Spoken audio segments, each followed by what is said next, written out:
আসসালামু আলাইকুম রহমতুল্লাহ।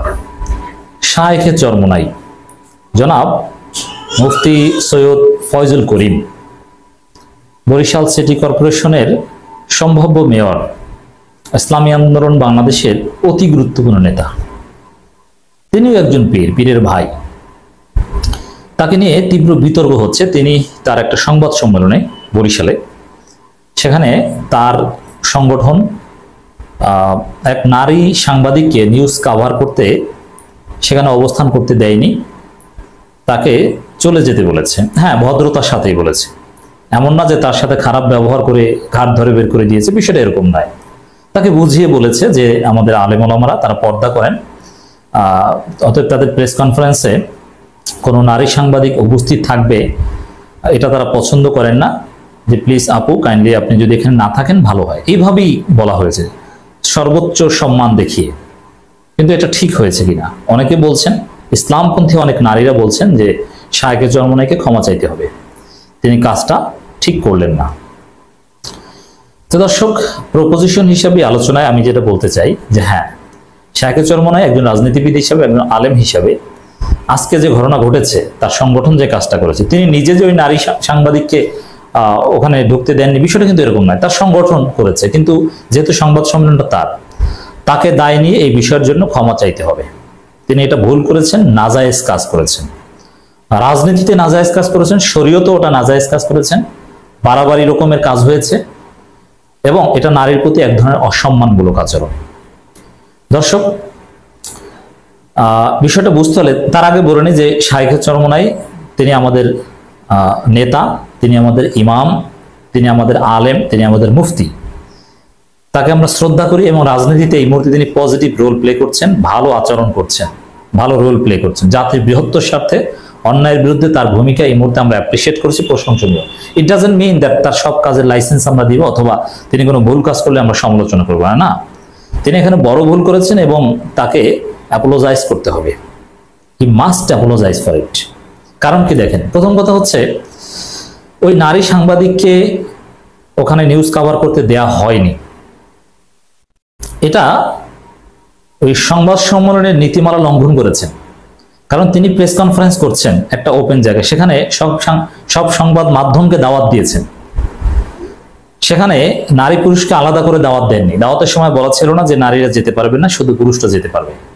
তিনি সংবাদ মাধ্যমকে দাওয়াত দিয়েছেন, সেখানে চ্যানেল 24 বা যত সংবাদ মাধ্যম আছে সবাইকে ইনভাইট করেছেন।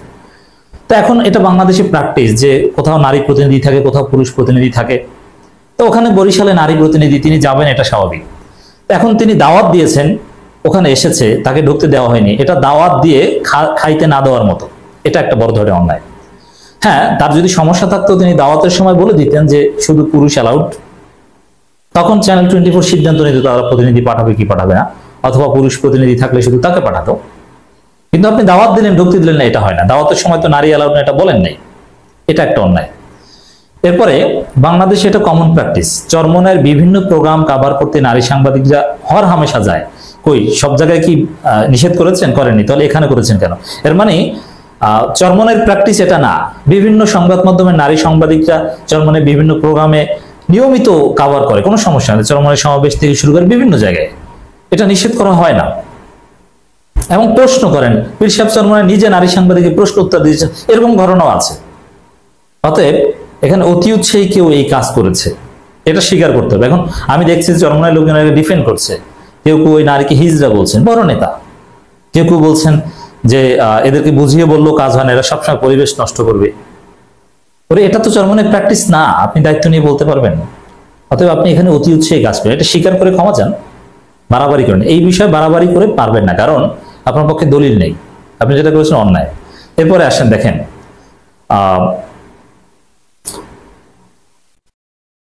পর্দার বিধান জায়েজ না জায়েজ সেদিকে পরে আসি, উসুলে ফিকাহে পরে আসি। তার আগে আপনি এই বিষয়টা দেখেন, শেখ হাসিনা কিংবা স্পিকার শেরিন শারমিন চৌধুরী যখন ছিল, অথবা সামনেও যদি প্রধানমন্ত্রী বা এই টাইপের কোনো পোস্টে স্পিকার নারী হয়, তখন ওই নারীর সাথে বৈঠকে যাবে না, ওই নারীর সাথে এক আলোচনায় বসবে না, তাকে ঢুকতে দেওয়া হবে না, এরকম কোনো কথা বলার সাহস কি চরমোনাই আছে বা বলতে পারবে? কখনো না। আচ্ছা, চরমোনাই তো দেওবন্দি ফিকি স্কুল অফ থটে বিশ্বাস করে। দেওবন্দীদের উসুল কি? দেওবন্দ মাদ্রাসা এক হিন্দু নারীকে আজ থেকে প্রায় 200 বছর আগে দাওয়াত দিয়েছে তাদের মাদ্রাসার প্রতিষ্ঠা বার্ষিকীতে। অতএব বেপর্দানশীল নারীকে দাওয়াত দেওয়া যায়, এটা দেওবন্দি উসুলে আছে। লেটেস্ট প্রমাণ দেখেন, শেখ হাসিনা যখন প্রধানমন্ত্রী ছিল তখন আল্লামা আহমদ শফী থেকে শুরু করে বাংলাদেশের সমস্ত দেওবন্দি আকাবিরা তাকে শুকরানা মাহফিলে দাওয়াত দিয়ে হ্যান্ডশেক করেছে। ওটা বাদ দিলাম, হ্যান্ডশেক করা এটাও অনেকের মতো জায়েজ, বৃদ্ধ হলে নারী পুরুষ হ্যান্ডশেক, ওটা বাদ দিলাম। এক প্রোগ্রামে এসেছে না, সেটা জায়েজ হলে এখানে নারী সাংবাদিকের উপস্থিতি এটা জায়েজ না কেন? তো ওই শুকরানা মাহফিলে যেটা ঘটেছে, বা আরো বিভিন্ন সময় শেখ হাসিনার সাথে বৈঠক, আরো বিভিন্ন নারীদের সাথে বৈঠক কওমি আকাবিররা করে, খালেদা জিয়ার সাথে বৈঠক করেছে, এটা করতে পারলে এটা নাজায়েজ হবে কেন? আপনারা ওইগুলোকে নাজায়েজ ফতোয়া দিতে পারবেন? পারবেন না। এর মানে এটা মাসলাহাত, এটা জরুরত। আর এখানে শরীয়তের উসুল হচ্ছে পুরুষ আপনি আপনার চক্ষুকে অবনমিত করবেন। আল্লাহ রাব্বুল আলামিন পর্দার প্রথম আয়াতে এটা বলেছেন যে মুমিনরা, মানে পুরুষ মুমিনরা তাদের চক্ষু অবনমিত রাখবে। ওখানে নারী সাংবাদিক নাকি সেদিকে আপনার তাকাবেন না, কিন্তু সে আসার অ্যাক্সেস পেয়েছে, সে আসবে। আপনারা যে দাওয়াত দিয়ে এনেছেন, আপনার তো নারী নিষেধের কথা বলেন নাই, কিন্তু তাকে এখানে ঢুকতে দেন নাকি, এটা চরম অবমাননার জন্য। আর বাস্তব হচ্ছে যে জনগণের নিজেরা ওই নীতি প্র্যাকটিস করে না, বা দেওবন্দি ওলামা ইকরাম প্রয়োজনে নারীদের সাথে বৈঠক করে এগুলো জায়েজ মনে করে। শোনেন, বেপর্দা অথবা কোনো একটা খারাপ উদ্দেশ্য নিয়ে কোনো নারীর দিকে তাকানো আর প্রয়োজনে কোনো নারীর সাথে বৈঠক করা, এই দুইটা এক না, এটা পর্দা লঙ্ঘন না। এরপরে পর্দার বিধানের কথা যদি বলি, হ্যাঁ আলেম ওলামারা পর্দা করেন, বা চরমোনাইয়ের মধ্যে এই পর্দা করার এই বিষয়টা আরো ভালোভাবে প্র্যাকটিস, ইটস ওয়েলকাম, ভালো। কিন্তু আসলে কি সব জায়গায় তারা এটা পারেন? মজার বিষয় হচ্ছে এই নারী সাংবাদিকদের চরমোনাইয়ের যে অফিসিয়াল ফেসবুক পেজ ইসলামী আন্দোলন বাংলাদেশ ভেরিফাইড, ওইখানে নারী সাংবাদিক চরমোনাইয়ের পক্ষে বা চরমোনাইয়ের প্রোগ্রাম কাভার দিয়ে নিউজ পড়েছে, এটা চরমোনাই শেয়ার করেছে। মানে নারী সাংবাদিক, বেপর্দাশীল নারী সংবাদ পড়ছে, এটা চরমোনাই শেয়ার করছে, চরমোনাই সব লোকজন দেখছে, শাইখে চরমোনাই নিজেও দেখছে। তো মোবাইলে ফেসবুক পেজে আপলোড দিতে সমস্যা নাই, আর ওখানে নারী সাংবাদিক আসলে সমস্যা নাকি? দ্বিমুখী নীতি পাইছেন কোথায় আপনারা এগুলো? এরপরে চরমোনাইয়ের ছেলেরা তারা বিশ্ববিদ্যালয়, কলেজ, আলিয়া মাদ্রাসায় পড়ে না, পড়ে, এটা কি নাজায়েজ? এটা তো তারা জায়েজ বলেন, প্রয়োজনে এটা জায়েজ। এর মানে এটা পরিস্থিতি, ওর মধ্যে চোখ হেফাজত করতে হবে, এটাই শরীয়ত। ওখান থেকে চলে আসতে হবে, এটা শরীয়ত না। অতএব ওখানে নারী সাংবাদিক গিয়েছে, তার মধ্যে আপনাকে চোখ হেফাজত করতে হবে, এটাই শরীয়ত। তাকে বের করে দেওয়া শরীয়ত না, এটা বাড়াবাড়ি। এবং কোনো নারী যদি পর্দা না করে, সাপোজ ওই নারী সাংবাদিক পর্দা করছেন না, এখন তাকে পর্দা করাতে বাধ্য করার অধিকার আপনার নেই, এটা পীর সাহেব চরমোনাই নেই। অধিকার আছে তার স্বামীর, তার বাবা, তার ভাইয়ের। আপনি পারেন, আপনি তাকে দাওয়াত দিতে পারেন, কিন্তু আপনি তাকে এভাবে বাধ্য করতে পারেন না, এভাবে রেস্ট্রিকশন দিতে পারেন না। এবার আল্লাহ রাসূলের সাহাবা ইকরামদের কার্যক্রমের দিকে যদি আপনি তাকান, আল্লাহ রাসূল সাল্লাল্লাহু আলাইহি ওয়াসাল্লাম কোনো অমুসলিম যিনি পর্দা করেন না নারীকে, পর্দার বা যিনি ইসলাম গ্রহণ করেননি, তাকে কি ইসলামের বিধিবিধান মানার দাওয়াত দিয়েছেন? না। তাদের সাথে কি ইন্টারাকশন করেননি? করেছেন, প্রয়োজনে কথা বলেছেন, দেখা করেছেন। আর চরমোনাইয়ের ছেলে বা নেতারা নিয়মিত ফেসবুকে খবর দেখে, টিভিতে খবর দেখে, পত্রিকায় ওই নারীদের দেখে, তাদের সমস্যা নাই। আর এখানে থাকলে সমস্যা। তাহলে এখানে কি ঘটেছে দর্শক? আমি যেটা বোঝাতে চেয়েছি, চরমোনাই নিজেরাও আজকে যে ঘটনা ঘটেছে এটা চরমোনাই নিজেদের উসুল না, এটা তাদেরও প্র্যাকটিস না, তারা ওই নারীকে বের করে দেওয়ার পক্ষে না, কিন্তু যারা পক্ষে বলছে তারা না বুঝে বাড়াবাড়ি করছে। যেটা ঘটেছে এজন্য শাইখে চরমোনাই উচিত যে না, এটা কেউ বাড়াবাড়ি করেছে, এই জন্য আমি দুঃখ প্রকাশ করছি, বিষয়টা আমি অবগত ছিলাম না, নারী সাংবাদিকরা চরমোনাইয়ের প্রোগ্রামে অ্যালাউড, এটা তাদের পক্ষ থেকে জানিয়ে দেওয়া উচিত। আমি বিশ্বাস করি কোনো না কোনোভাবে জানিয়ে দিবেন। আর যারা শাইখে চরমোনাইয়ের পক্ষ নিয়ে এই ঘটনাকে জাস্টিফাই করছেন, তখন তারা বোকা হয়ে যাবেন। আপনারা নিজেরাও জানেন না যে চরমোনাইয়ের প্রোগ্রামে নারী সাংবাদিক অ্যালাউড। এখানে অতি উৎসে বাড়াবাড়িমূলক কেউ আচরণ কেউ করেছে, শাইখে চরমোনাই নিজেও হয়তো বা জানেন না। অতএব যেহেতু দায়টা তার উপর যাচ্ছে, তিনি বিষয়টা ক্লারিফাই করুক, ক্ষমা চান, এটাই আমাদের আহ্বান। এবং সংবাদ মাধ্যমগুলোতে সবার সাথে আলাপ আলোচনা করে একটা ড্রেস কোড করতে পারে, যে পর্দা মেনটেন করে অথবা হিজাব পরে তাদের সাংবাদিকতা করতে হবে, এরকম কিছু নীতিমালা করতে পারে, যে আমাদের এই টেলিভিশন চাকরি করতে হলে এই ড্রেস কোড পরে, ইউনিফর্ম থাকতেই পারে, এটা। কিন্তু নারীদের সাংবাদিকতা নিউজ কভার করতে যাবে এই জায়গাটা নিষেধ করার অধিকার কারণে, এবং নারীদের সাংবাদিকতা জায়েজ, কোনো সমস্যা নেই, এটা নারীদের অধিকার, নারীরা যুদ্ধ করতে পারবে প্রয়োজনে।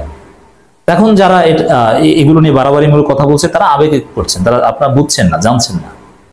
উপদেষ্টা মাহফুজ আসিফ মাহমুদকে ইঙ্গিত করে শায়েখে চরমোনাই কঠিন বার্তা দিয়েছেন। শায়েখে চরমোনাই জনাব মুফতি ফয়জুল করিমকে আমরা ধন্যবাদ জানাই। দর্শক, সাহসিকতার অপর নাম শায়েখে চরমোনাই, স্পষ্টবাদিতার অপর নাম শায়েখে চরমোনাই জনাব মুফতি ফয়জুল করিম। হ্যাঁ, তিনি স্পষ্টবাদী, ফ্রাঙ্কলি স্পিকিং। তার স্পষ্টবাদী অনেক বক্তব্যের সাথে আমরা একমত নই, কিন্তু তিনি স্পষ্টবাদী, তিনি সাহসী। তিনি যেরকম সোজাসাপটা কথা বলেন, ঘুরিয়ে পেঁচিয়ে বলেন না, এটা অনেক রাজনীতিবিদ বলতে পারে না। আমার বিরুদ্ধে বললো, আমি তার সাথে একমত নই, তারপরও তার স্পষ্টবাদিতার জায়গাটা আমি রেসপেক্ট করি। শায়েখে চরমোনাই একটা বক্তব্য দিয়েছেন, বক্তব্যটা এমন সময় দিয়েছেন যখন এই দুই ছাত্র উপদেষ্টা চরম বিতর্কিত, যখন দুই ছাত্র উপদেষ্টা দিল্লির সাউথ ব্লকের খপ্পরে পড়েছে, রয়ের খপ্পরে পড়েছে, যখন দুই ছাত্র উপদেষ্টার পদত্যাগ চাইছে গণ অধিকার পরিষদ, ভিপি নূর শাহ আরো অনেকে, যখন দুই ছাত্র উপদেষ্টার একজন স্পষ্ট শপথ লঙ্ঘন করেছেন, প্রতিপক্ষকে হত্যার হুমকি দিয়েছেন, আমৃত্যু আঘাতের হুমকি দিয়েছেন, গুম করার হুমকি দিয়েছেন, সন্ত্রাসী হুমকি দিয়েছেন, সেই সময়ে শায়েখে চরমোনাইর বক্তব্য, দেশে আগের মতোই চুরি ছিনতাই চলছে, উপদেষ্টারা 8 মাসে দুর্নীতিতে জড়িয়ে পড়েছে। আচ্ছা, উপদেষ্টারা 8 মাসে দুর্নীতিতে জড়িয়ে পড়েছে, সেই উপদেষ্টারা কারা? কোন উপদেষ্টার বিরুদ্ধে দুর্নীতির অভিযোগ এসেছে একটু বলেন তো? কোন কোন উপদেষ্টার এপিএস অপসারিত হয়েছে? দুর্নীতির অভিযোগ উপদেষ্টা আসিফের বিরুদ্ধে, তার এপিএস নাকি 100 কোটি টাকা মেরেছে। দুর্নীতির অভিযোগ উপদেষ্টা মাহফুজের বিরুদ্ধে, ডক্টর ইউনূসের বিরুদ্ধে, ফাউজুল কবির খানের বিরুদ্ধে কোনো দুর্নীতির অভিযোগ নাই, মোস্তফা সরোয়ার ফারুকের বিরুদ্ধে কোনো দুর্নীতির অভিযোগ নাই। অতএব দর্শক, উপদেষ্টারা 8 মাসে দুর্নীতিতে জড়িয়েছে বা কোন উপদেষ্টারা দুর্নীতি করেছে এই কথা বললে অনিবার্যভাবে নাম চলে আসে এই আসিফ এবং মাহফুজের, এবং মানুষ তাদেরকে দুর্নীতিবাজ মনে করে, এবং তাদের পদত্যাগের দাবিতে আন্দোলনও হয়েছে এবং ক্ষমাও চায়। তাদের বাবা লাইসেন্স করে ঠিকাদারি ব্যবসার, যে ধরা পড়ে তারপরে সে লাইসেন্স প্রত্যাহার করে, আর ধরা না পড়লে তখন ঠিক ছিল। মানে পুতুল খেলা, রান্দাবাড়ি খেলে না, রান্দাবাড়ি খেলা। ধরা পড়েছে, ঠিক আছে ঠিক আছে, ওটা বাদ ভাই, ধরা পড়ার আগে সব ঠিক ছিল। আর লাইসেন্স করেছে একজন শিক্ষিত মানুষ, বুঝে নাই, তাকে ভূগোল বুঝিয়ে লাইসেন্স করিয়েছে। আর একটা লাইসেন্স কি এমনি এমনি মুখের ফু? তো দর্শক, এইভাবে উপদেষ্টারা দুর্নীতি করছেন। তো এই উপদেষ্টাদের দুর্নীতির বিরুদ্ধে কিন্তু জামাত ইসলামী বলছে না, বিএনপি কিছু কিছু বলছে, তো শায়েখে চরমোনাই বলছেন। তো শায়েখে চরমোনাই একদিকে ইউনূসকে রক্ষার পক্ষে, সংস্কারের পক্ষে প্রয়োজনে মার্চ ফর ঢাকার ঘোষণা দিয়েছেন সংস্কারের পক্ষে, আবার অন্যদিকে এই উপদেষ্টাদের, বিশেষ করে ছাত্র উপদেষ্টাদের দুর্নীতিকে ইঙ্গিত করেও কঠোর বক্তব্য দিচ্ছে।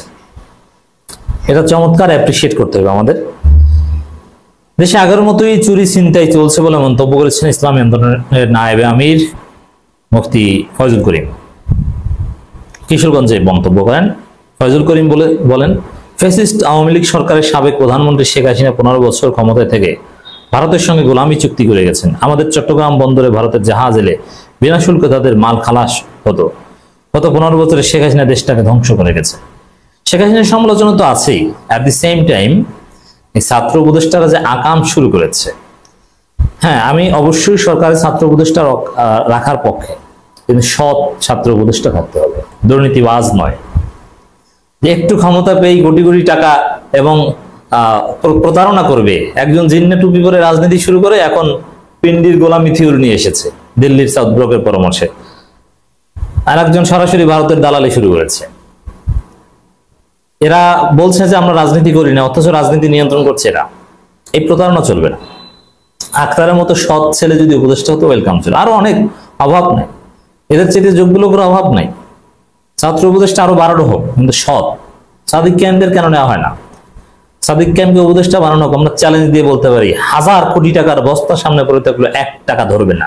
সে ধরনের নৈতিক ট্রেনিং সাদিক কায়েমদের আছে। তিনি আরো বলেন, বর্তমান সরকার আমেরিকার সাথে দাবিদারি করে মানবিক করিডোর দেওয়া সহ চট্টগ্রাম সেট মার্ট সহ আমেরিকায় ঘাটে দিতে চাইছে। দেখেন, মানবিক করিডোরে আমার ব্যক্তিগত ইখতিলাফ আছে, আমি মানবিক করিডোরের পক্ষে।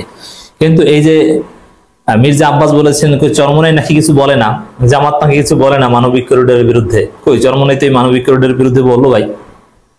মানে আপনি ভুয়া কথা বলছেন, মির্জা আব্বাস ভুয়া কথা বলছেন, চরমোনাই মানবিক করিডোর বিষয়ে কথা বলছে, এই যে আমরা দেখলাম। উপদেষ্টা 8 মাসে দুর্নীতিতে জড়িয়ে পড়েছে, এজন্য আমরা ও দেশের ছাত্র জনতা আন্দোলন করিনি। দেশে আগের মতোই চুরি ছিনতাই চলছে উল্লেখ করে মমতা মানে এশিয়ার তবে জঙ্গিবাদের কোনো নাটক ঘটেনি। তিনি বলেন, দ্রুত সংস্কার শেষ করুন, মানে সংস্কার শেষ করতে হবে। চাঁদাবাজি দখলবাজি চলছে, এগুলোর বিরুদ্ধে আমাদের ঐক্যবদ্ধ থাকতে হবে।